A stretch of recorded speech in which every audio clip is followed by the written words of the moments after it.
Well, now, chemical weapons experts have confirmed that mustard gas was used during fighting between rebels and jihadists in Syria in August, which very likely killed a baby. The team investigated one attack in the town of Maria in Aleppo province after IS had allegedly used a chemical weapon.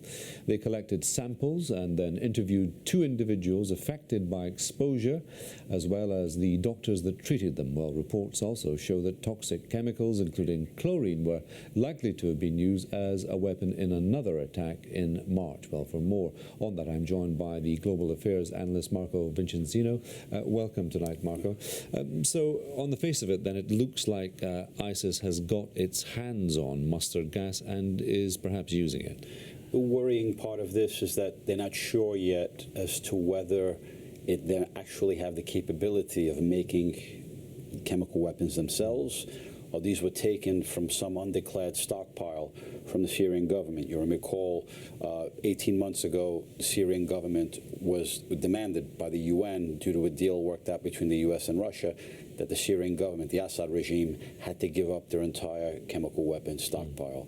There's fear, there was a lot of suspicion that that wasn't done. Still, some remained hidden, and potentially some of this material can have been taken from those undeclared stockpiles. I suppose if we speculate, it's not without the bounds of possibility that ISIS could be getting, if it already hasn't got the capability to do this, because I mean, it's cash rich apart from anything else. Yes, it has the ability to employ the right people to make those weapons, but also, I mean, apart from the fact that there's this declaration was by the Organization for the Prohibition of Chemical Weapons. It was from their organization this report came out from.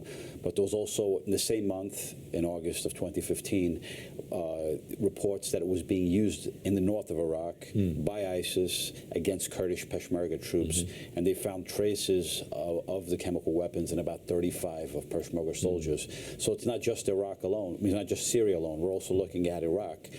But it's being used, they use them in, it's not being used on a massive scale. So that's why they're very measured in how they use it. And remember, the reports also that recently the actual Syrian government is still using it in certain operations. You mentioned that in the spring, between March and May of 2015, there was a report of some chemical weapons being used from helicopters. Chlorine gas and barrel bombs, against the opposition. And then also there's also reports of chlorine being used in separate attacks. So it's not just ISIS alone. There's also continuing reports of it being used by the Assad regime.